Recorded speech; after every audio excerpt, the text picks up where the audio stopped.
Hi, this is Monica Louie from OurDebtFreeFamily.com, and today I have an extra special video to share with you. I have the official book launch party of the brand new book by Jason Vitug, You Only Live Once, The Roadmap to Financial Wellness and a Purposeful Life.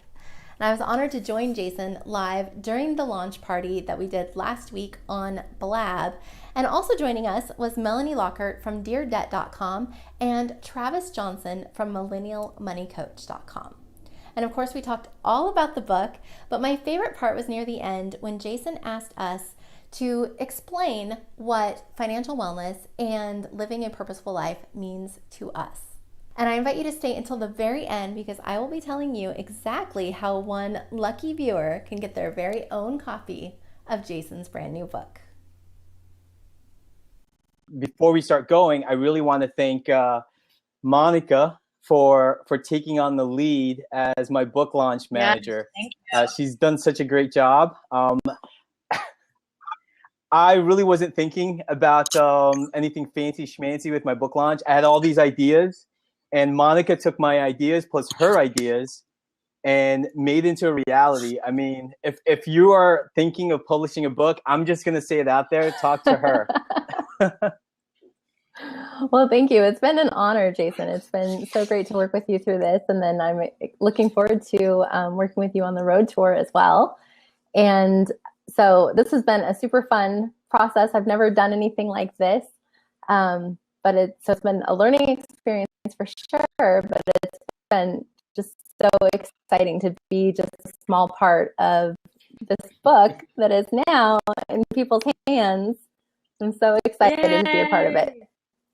So when you reach the bestseller list, then I can say, oh, I did a little something to help with that. So, and I just want to thank everybody who hopped on the launch team and has read all my emails and joined the Facebook group and helped share and spread the word to help just get the word out about this awesome book. And I know that we all can't wait to read our whole copy. So thank you to everyone. Yeah, I want to thank everyone that's joining in. Thank you so much for being part of the launch team and supporting in any which way you can. So I've been following the hashtag YOLO book, and you've been doing such an amazing job getting the word out. I know my publisher Wiley was really impressed, and just with the amount of marketing that we were doing, the amount of the outreach from kind of getting all the bloggers together, the podcasters, to having a plan for the launch. When I showed them the plan, they're like, wow. So Monica, again, you did a really great job. So I more props to you because you kept me on track. And again, without how many did we have in this launch team? We got up to 33 people officially who joined the launch team. I know other people are helping to spread the word as well, but 33 people, so small but mighty team, doing a lot to spread the word. It's amazing. I mean, it really is amazing, and I'm truly grateful. And so I thank you all. So I know many of you are here on the launch team and you're watching this. So again, thank you so much. And we're like 3 hours away from the official day that the book launches. And so I wanted to celebrate. I really want to thank you all and answer your questions. If you have any questions about the book process. I know we've talked, we did a blab and we started talking about how I got the book deal. Any questions about that? Anything specific on the book that you'd like answered? Definitely I can go over that, what's happened. And I also want to recognize Melanie, who is just fearsome. I mean, she's amazing. So she jumped on board as a friend, promoting the book, promoting the road trip, and been fortunate to work with her last year on this. And also when someone that has true passion for just things that we do, Melanie is definitely it. She puts her heart and soul into this project. So again, Melanie, thank you so much. Yes. Of course, I'm super excited to be a part of the blog tour as well as the book launch team. I know that we have a wonderful group of people for both things and that it's all going to work together with the road trip. We're going to help get your book out, spread the message of financial literacy and empowerment. And it's just something I'm really passionate about because I think we do need to start the conversation and spread it like wildfire and get people talking about finance. That's absolutely it. I mean, it is important for us to break the social taboo about money, and I think that's a really great segue to Travis. I mean, Travis and I haven't met. It was an introduction, and Travis, you can kind of elaborate on this because we really connected in terms of breaking the social taboo about money, talking about money mindset, talking about what us millennials are passionate about, and the importance of integrating financial well-being on there. And for those of you that know that Travis is part of our Nashville Road to Financial Wellness team, and so very fortunate and extremely grateful that he joined the book launch as well to continue the message. So Travis, tell us a bit about yourself. Yeah, and thanks, Jason. I'm excited to be part of the Nashville event and looking forward to it. And I got your book here just, I guess, was it yesterday or the day? I think it was yesterday. And got about halfway through it now, and it's incredible. And I'm looking forward to seeing what everybody else thinks about it. I live outside of Nashville, and I'm in the financial planning space and recently launched a personal finance blog. So it was a perfect timing to connect with Jason, and it's I think we share a very common passion. I completely agree. You know, one of the really things, and then so this is it's about being authentic, right, and real. So when I wrote the book, and kind of give everyone some background. So when I did the road trip last year, I was told I was not an authority unless I was an author. And I said to myself, wait a minute, I've written hundreds of blog posts. I've written U.S. News, Huffington Post, Business Insider, what have you, but I wasn't an authority. And so I told myself after the 30-day journey, I was going to self-publish a book.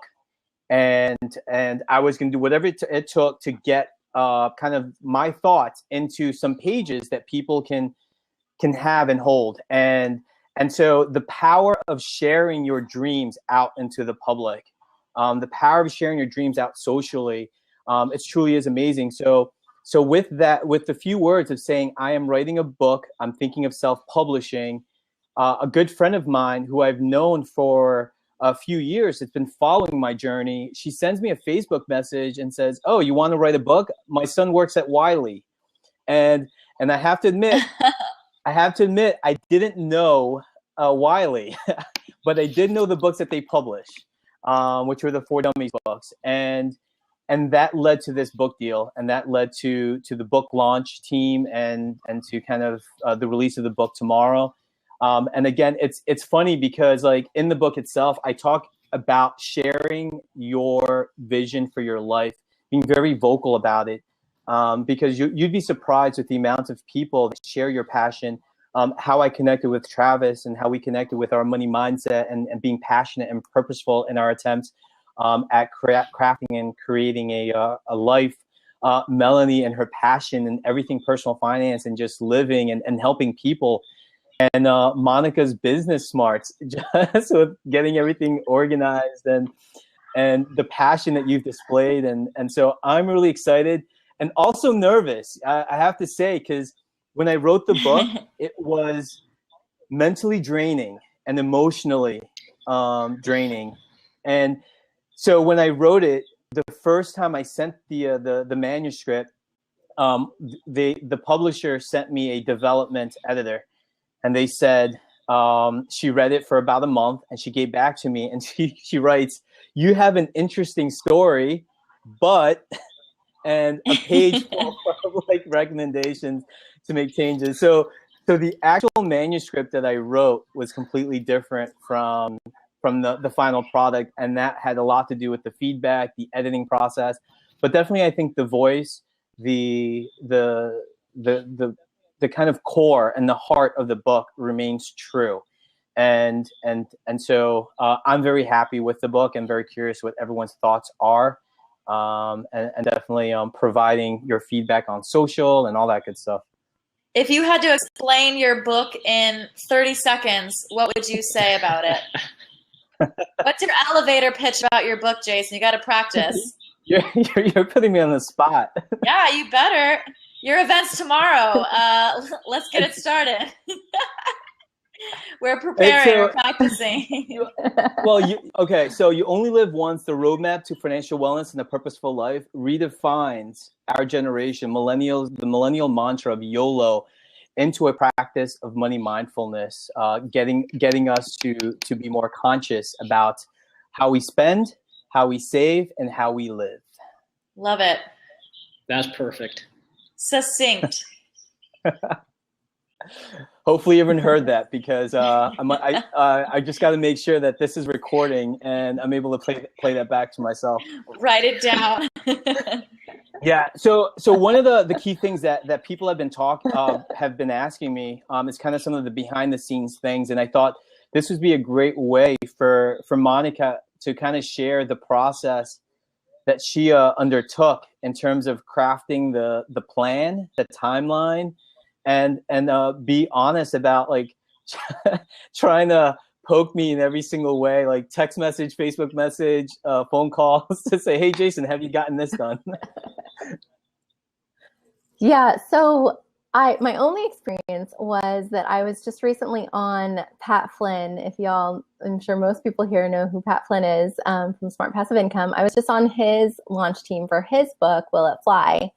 And so that was my experience. So once Jason and I started talking about me helping with the Portland, Oregon stop of the road tour, then I just asked him if he was putting together a launch team, because I knew his book was coming out, and I just said that I'd love to be a part of it, thinking I would just, get a free copy of the book and write a review and be on my way. But so he said, oh, well, I know I need to do that, but I haven't really, put anything together yet. Would you like to help me with that? So that's how we started.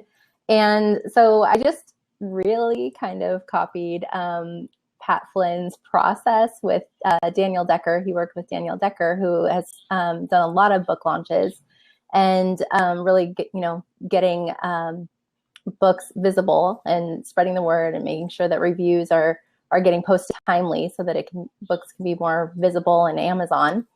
And so I just went back to all my emails that they sent me when I was on the book launch team, and kind of mapped out a schedule for the process and what kind of communications we would be having with the team, and putting together the team.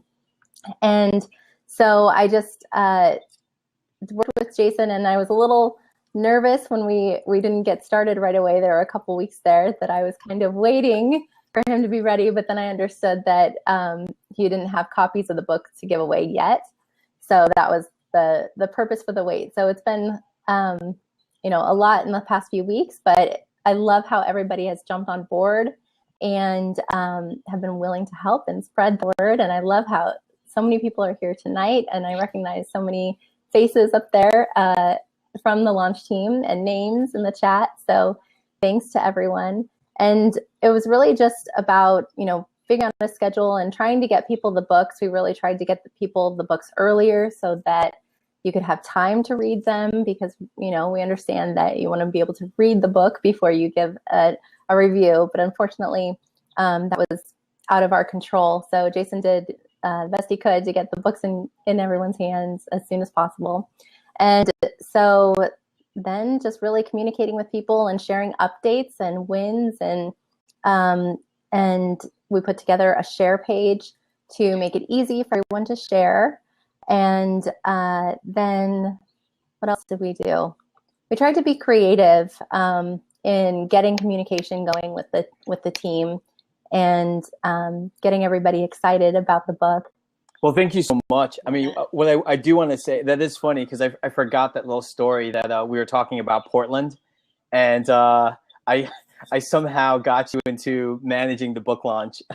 So, but what I do have to say is that when I meet people, or I just have a conversation with them on the telephone, I know people who are passionate, and I could hear the electricity, the energy from their voice. And so many of you that are here, I mean, Melanie, Monica, Travis, I mean, we all have conversations, and you share the same exact passion and energy. And so I'm attracted to that. And I think that in itself is awesome. And so I do end up kind of convincing people to kind of do things, because I feel and I see it like just hearing people's voice and their passion. I know that they are meant for something even greater than what they think of at that moment. And so I have been very fortunate in my life where people have given me the opportunity to shine, and I've run with it. So, and I like doing that as well. I love giving people the opportunity to experience things that they normally may not be able to experience. And I have full trust that things will get done and things will happen. It's not going to be perfect, but at the end of the day, things will get done. And so I'm very thankful for that. So with that said, I'd like to open it up to our live chat. I know many of you guys are having a hard time seeing us. Melanie has dropped off with oh, there she's back.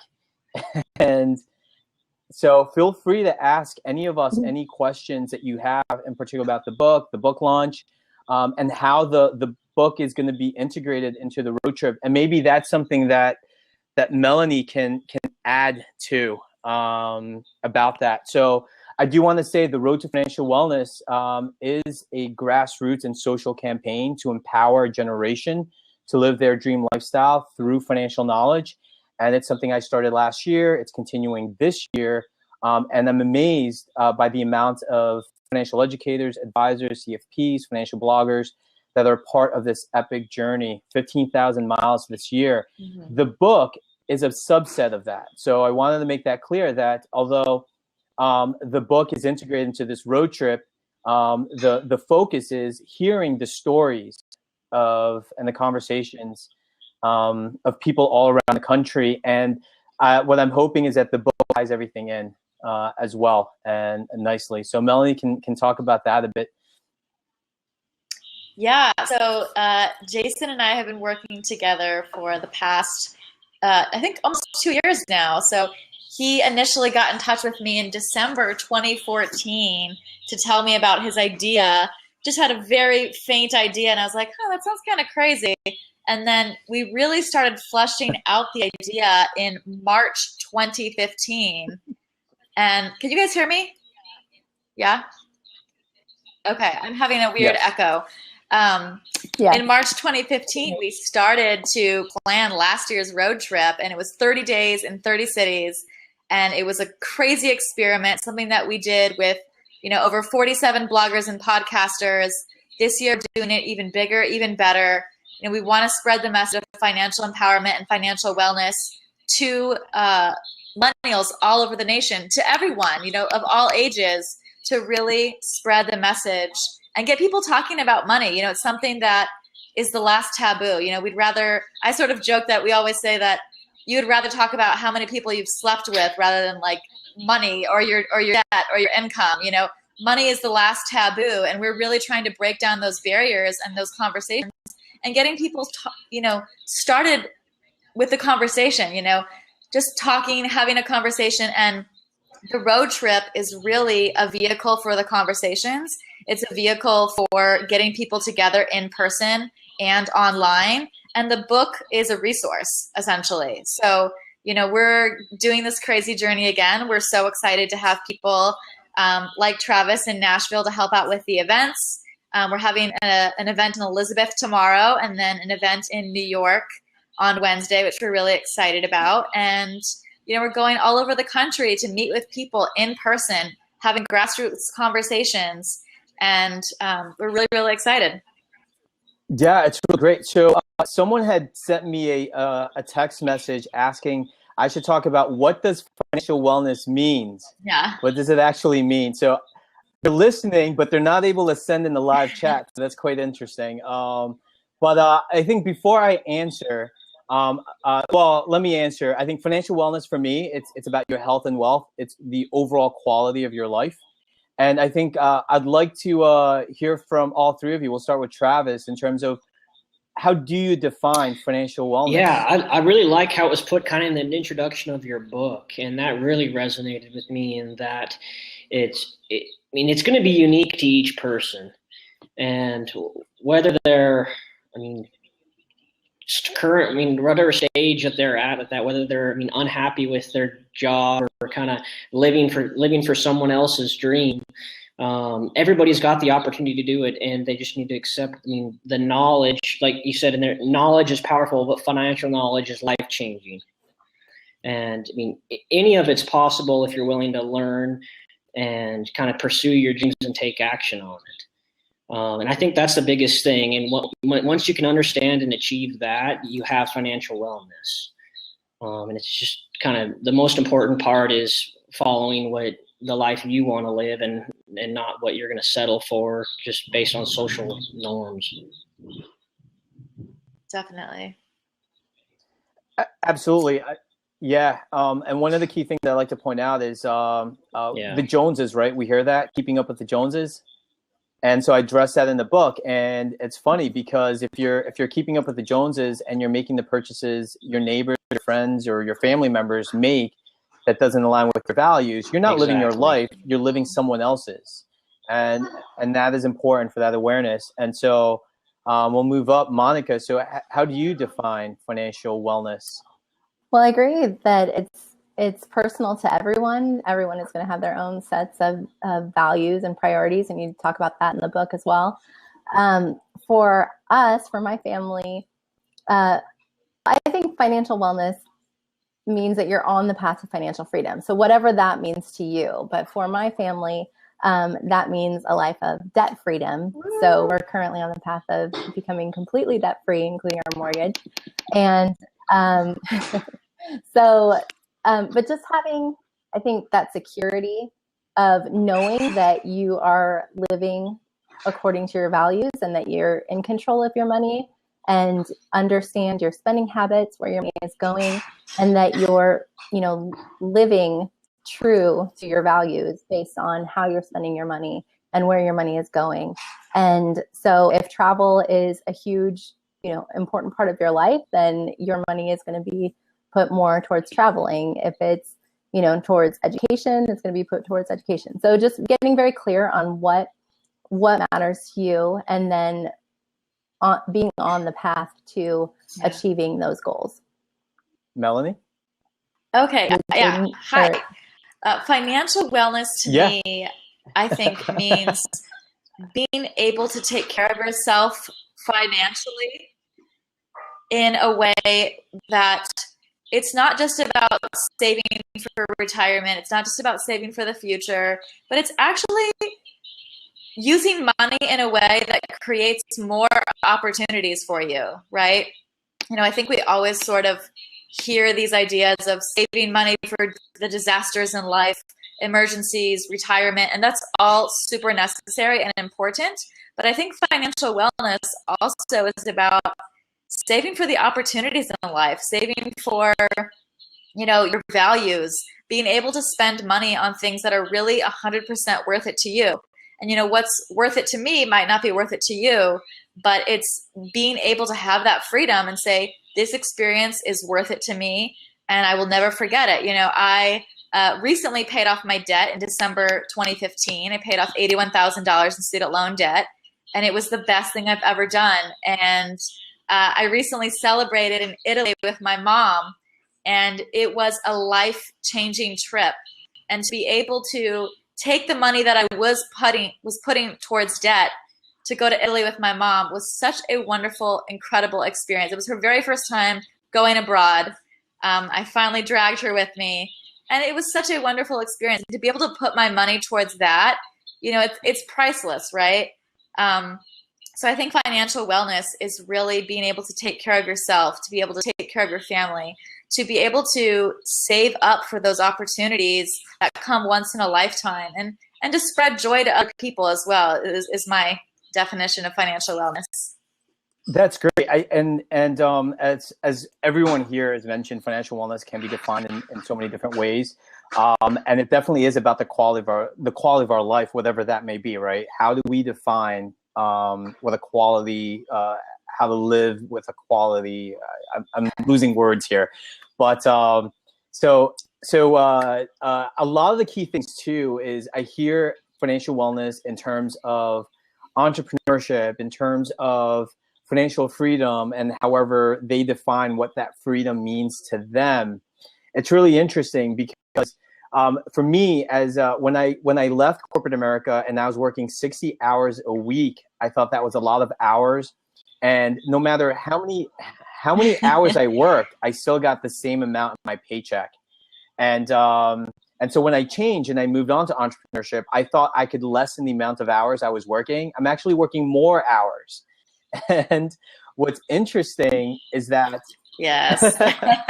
but what's interesting is that being mindful, again, that focus on awareness that I talk about in the book is understanding it's like, what are you focusing your efforts on? How are you investing your time on the things that matter? And I think that is what entrepreneurship, what financial freedom means to me as well, is that ability to say, okay, I don't have to work X amount of hours. I don't have to take on certain projects that do not resonate with me because I need to pay the bills or I need to pay off this debt and things like that. So I definitely think it's important for us to start with the quality, not the quality, but getting clarity of our values and and then ultimately looking at that vision for our life. And I think that is really key. Like, what are you striving for? And so for me, I look at it and I'm very fortunate that I can live and do the things that and work with amazing people like you three and many others here on this group. And so that is what financial freedom means to me. I mean, it's a segue from wellness to freedom, but that is what financial freedom means to me. It's ability to focus on the things that matter and work with the people that are as passionate and purposeful as I am. Even though you're working a lot of hours, I'm so amazed by how it seems like early in the morning to super late at night, you're always doing something. But a lot of it doesn't feel like work to you because you are living your purpose. And so you're definitely living out your dreams. You're making your dreams a reality. So I just want to say that that's very admirable. And I commend you for that. And I so appreciate what you're doing. Well, thank you so much. And what I've learned is that I don't have to do it all. And so that's why I have you three to help. And that's kind of one of the lessons. And I think, so I get asked, right? So why, and you see it, why did I say purposeful life? And because at the end of the day, us millennials, we understand the importance of money and money can buy certain things. But we also were taught about purpose. We were taught to share by our parents, our baby boomer parents. And so that crafted a different way of thinking that made us, and I guess in many ways too, that allowed us to shift from one job to another, trying to find that purpose. And we like to work in environments. We like to work with people that share our values. And so I wanted to make sure that it really wasn't about it. Like, money is important, personal finance is important, but I also want to talk about purpose. Talk about how that can become the guiding force. And I'll get people to ask me, and I'd like to get your thoughts on this. It's like, how can one find their purpose when you're straddled in student loan debt, when you have credit card debt, you're making minimum wage in a city that you can't afford to live in. So how can you find purpose? And I'd love to put that out to the panel here.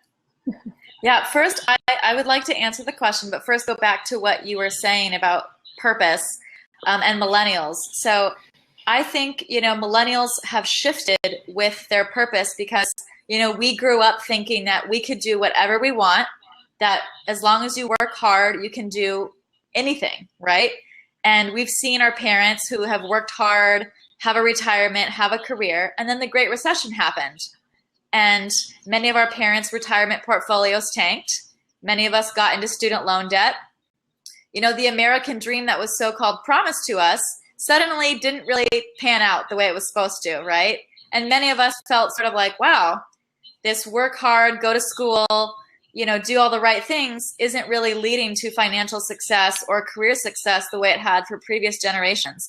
And so I think millennials, because of that, have really realized that the recipe for success isn't the same anymore, the way it used to be, and that money isn't the most important thing in a job because it's clearly not guaranteed. It's clearly not secure forever. So I think millennials are filled with purpose because we've seen our parents who have worked 40 years, have their retirement cut in half from the Great Recession and then have to work till who knows when, And so we know that money is important, but it's not the end all be all, and that you have to have purpose. And so back to your question, Jason, about how can people live a purposeful life? And, I think it's a tough question when we're dealing with so many difficult financial realities. I know when I was paying off my student loans, I felt like I was stuck. I felt very limited in my career choice. I felt very limited by what I could afford. And I think the only way that I was able to combat that was to work harder and to work more. And I don't know if that's necessarily the answer for everybody. And I don't think it's, I disagree with this sentiment that everyone just needs to work harder. I don't think that's necessarily the answer at all. But I think starting to become aware of your money and your time and your purchases and finding what really inspires you every day and finding a way how you can make money doing that. And maybe it will take a while, maybe it'll take years, but I think it's worth it to find something that you're really passionate about because, all these long hours that we're working doesn't feel so bad, doing what you love. Absolutely. Travis? Yeah, and to touch on that, the way I look at that is, the biggest thing in the situation you mentioned is when they're strapped with student debt, they're just getting started. You are limited, and it really comes down to being mindful of your time outside of work. To really put that towards your passions and trying to figure out what that is and how you want to live your life. So, the biggest thing is trying to, what else can you do to get out of that situation? And whether it may be more to work harder for a while and to spend less on the stuff you want in the short term to really get you into that situation that propels you forward toward the life you desire and the financial wellness.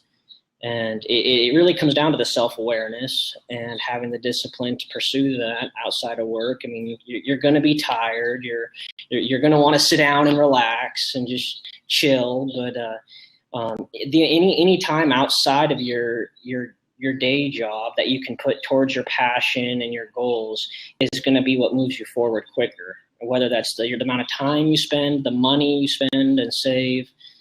It all comes back to that extra free time you spend. If you can do that consistently, it's what's really going to help you achieve those goals sooner. That's awesome. Monica? Yeah, I think everybody's hit the nail on the head. I think that it involves what you're passionate about, what's important to you, and, also where do your strengths lie and how can you provide value to the world? And I think when all of those are in alignment, then that's where you can make your greatest impact in the world and then also be compensated for that when you're looking at entrepreneurship and, but also in finding a job. But I think that, it is self-awareness, like Travis said, and then also exploration. And, if you're 22 and you're just graduated from college, maybe you don't know what your passion and purpose is in life. I certainly didn't, but, I think just trying new things and kind of millennials are willing to try new things. And when they try something that, doesn't feel right, then they're willing to try something else. So I think just being open-minded and willing to take some chances and risks, but also, evaluating what your strengths and your passions are. So what I wanted to point out too as well is that people have asked me about how do I find my passion? How do I find my purpose in life? And so when I left corporate, I thought that I could find my purpose as well. And I realized that purpose is really created. And so, we all have different ideas of what purpose is, but what I've learned in my experience is that when you talk about exploration, Monica, you talked about getting a whole bunch of new experiences and figuring out what is it that you truly like. And that's what traveling did for me. When I left this traditional path, I was able to see different things, had amazing new conversations, new experiences, eating new food that created a whole new set of experiences that led to different perspectives, that led me to make different decisions in life. And so that really does boil down to, I think it's important for us to explore, to figure things out. So when I look at the step process, figuring out your purpose, you go and find all the things that you're interested in. And if you don't know what you're interested in, energy into that one interest, you've just found passion. And when you've realized that that passion doesn't only serve you, it serves other people outside of you, it's greater than yourself, that is your purpose. Because I define purpose as something greater than ourselves. It does hit home for us. It helps us, but it serves other people as well. So for me, on this road trip, on writing this book, it is my passion project. And I'm also on this road and serving my purpose. And I realize that the more people I'm able to impact, the more people that I can shift into a different lifestyle that's more akin to what they want, I am serving my purpose. And again, it was something greater than myself. We have a question here from Miranda I wanted to address. What would you say to young people paying for their college educations? The cost of school is astronomical. I know Melanie, she talked a lot about the student loan debt that she had. I'm floored by the amount of debt these students have. I mean, when we're talking about financial wellness, what are your suggestions? I mean, I'll open it up to the panel. And learn from my mistake and maybe don't go to a private school. It's my first suggestion. I think there are wonderful public colleges out there. My undergrad was a wonderful public college, California State University, Long Beach, which was pretty affordable. I'm a huge fan of community colleges as well. I think looking for scholarships as well as working part-time is huge. I know even though I graduated with a ton of student loan debt, I graduated with less overall than I could have because I worked all throughout college. And also I had a leg up in a career-wise because I had work experience already. So I don't think that the higher education system is perfect by any stretch of the imagination. And I think we have a lot of work that needs to happen in regards to reform, specifically statewide and nationwide, to really sort of lower the cost because it is getting insane. And I think the burden on students is just getting crazy, even for public colleges and community colleges. So those are the tips that I have. Like I said, I don't think it's a perfect answer, but it can definitely help lower some costs. Monica, Travis, do you have anything you'd like to add? Yeah, I'll jump in. I definitely agree with everything that Melanie said, and being open-minded, because maybe you do have your heart set on an Ivy League or private school, but just considering that you could get very good education at a public school, as Melanie said, but then also really doing research with scholarships. And, some people have had great success making, finding scholarships and applying for scholarships their full-time job, basically, and, getting more than enough to cover their 4 years in college. And so, and they're not all, straight A's, super high on the SATs. It's just that they made that their hustle to really apply for as many as they could. And, so just being, open-minded, being willing to do community college for a year or two and then transferring, that would save a lot. And then if you find someplace closer to home, then maybe you can save on living expenses while you're there and buying used books. And, I think back and I could have made a whole bunch of different choices to try and save. But I did work throughout college as well, so that I didn't graduate with as many student loans as I could have. But then also if you do end up with student loans, and then realizing that it's not forever, that you don't have to hold on to those until you're 40 or 50 or, however long, because that was the turning point. Part of the turning point for me was I realized I had been graduated 10 years and I was barely had made a dent in my student loans. And I didn't want to hold on to my student loans, until I was 40 or older. And so that was part of what spurred me and my husband to pay off our debt quickly. And so just know that, it does suck if you have student loans, but you don't have to hold on to them forever and just make the minimum payment. Yeah, and to really touch on what you said there, Monica, when I talk with people that are, I mean, they've graduated and they're paying with student loans, or they're trying to pay it through while they're in college, I mean, they're getting thrown into a situation where they can create their strong financial foundation right away. I mean, some of the student loans, when people are going, the equivalent of most people's houses.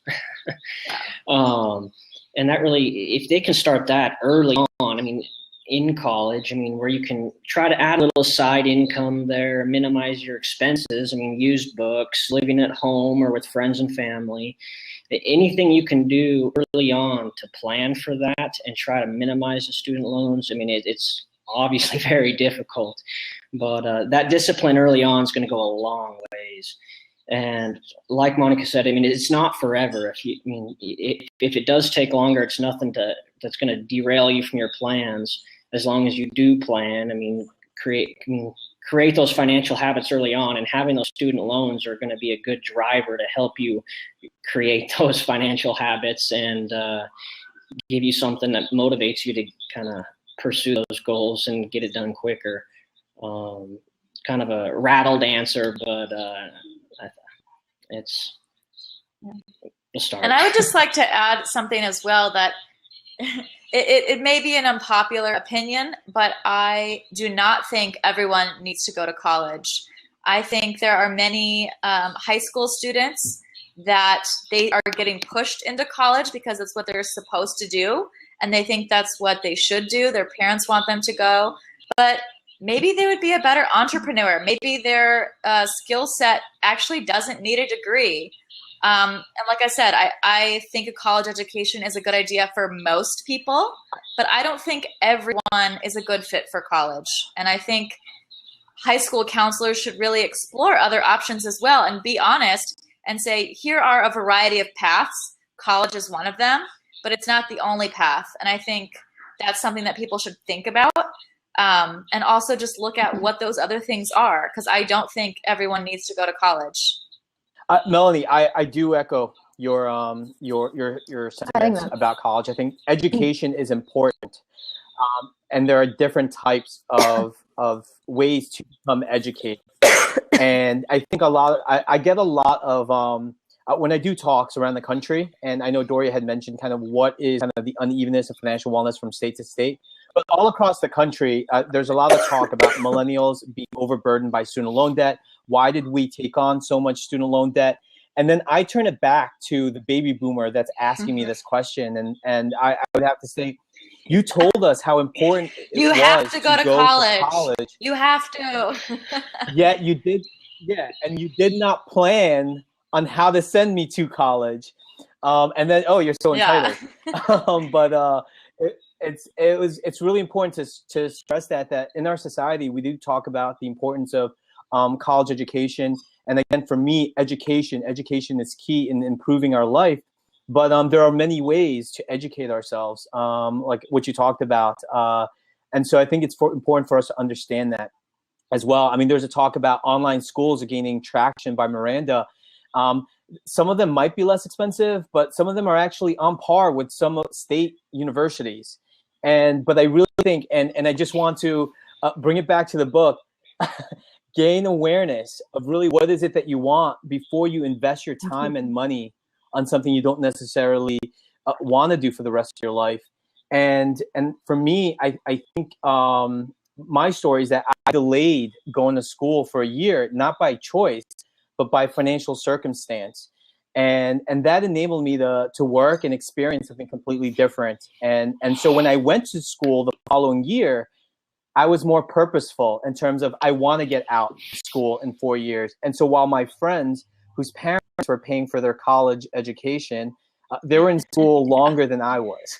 So, but it is important for us to identify. And I think having the conversation with young adults, 18-year-olds, 19-year-olds that are getting out of high school, and say, well, how do you envision your next 5 years, and what do you want to do?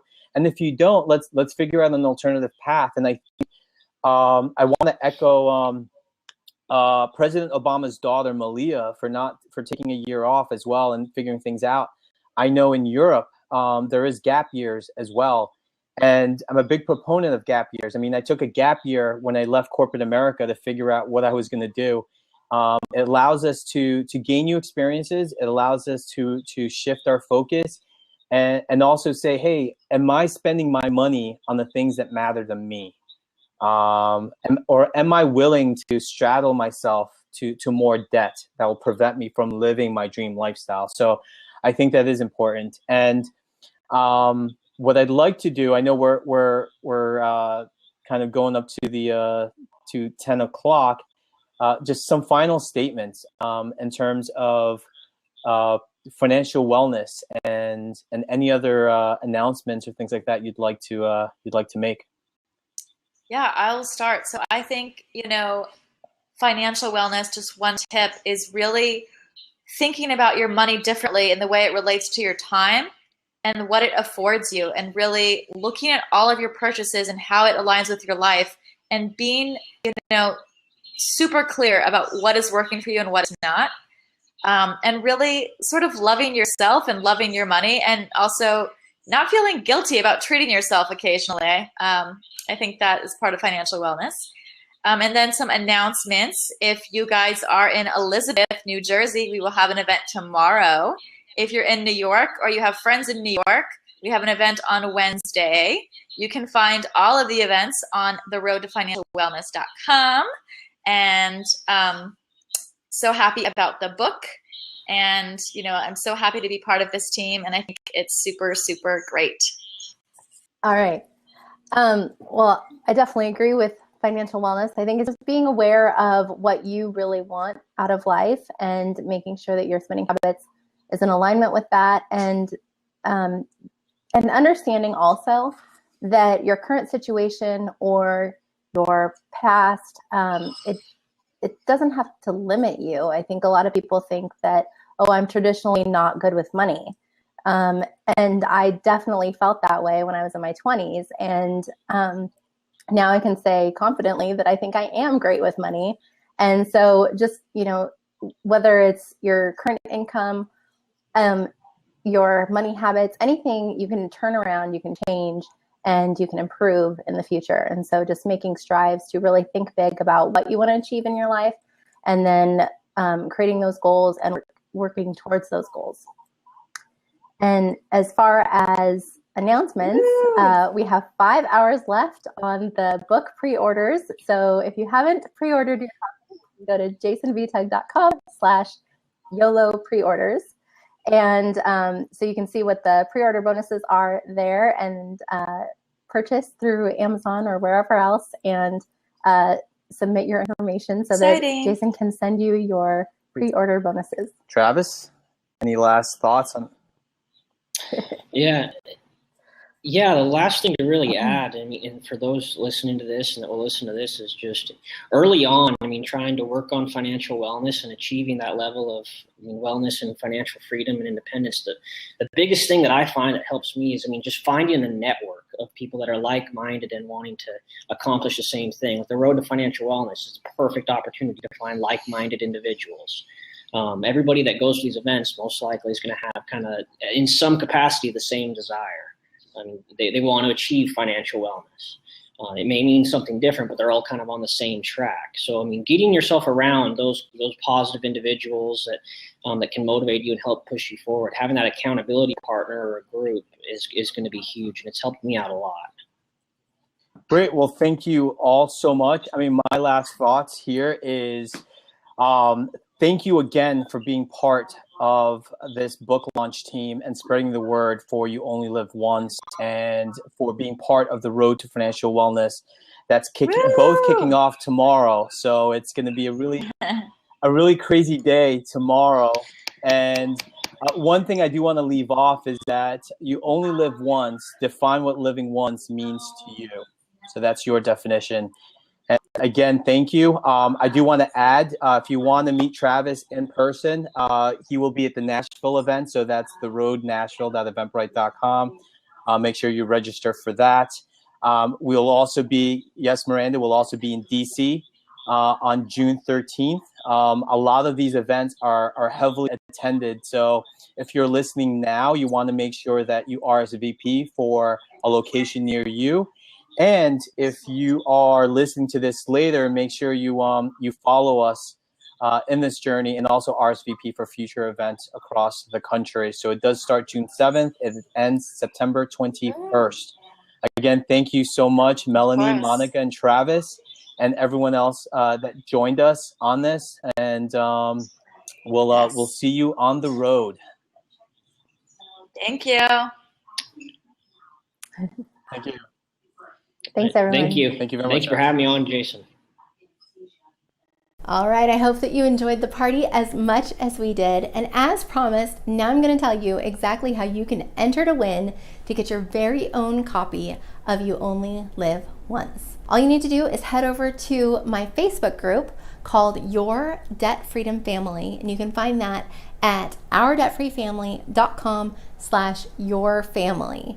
And if you're not already a member, just click the big join group button at the top and I'll add you in as soon as I can. Once you're in the group, find the pinned post that says You Only Live Once book giveaway, and then answer the following question in the comments. The question is, what does financial wellness and living a purposeful life mean to you?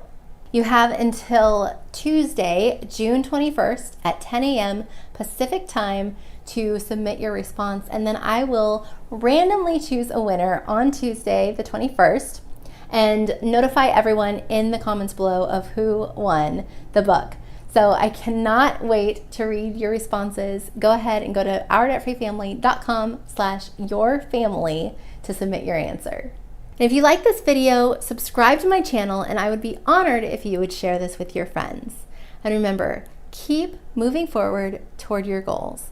You really can live the life that you dream about. Thank you so much for watching, and I'll see you next time.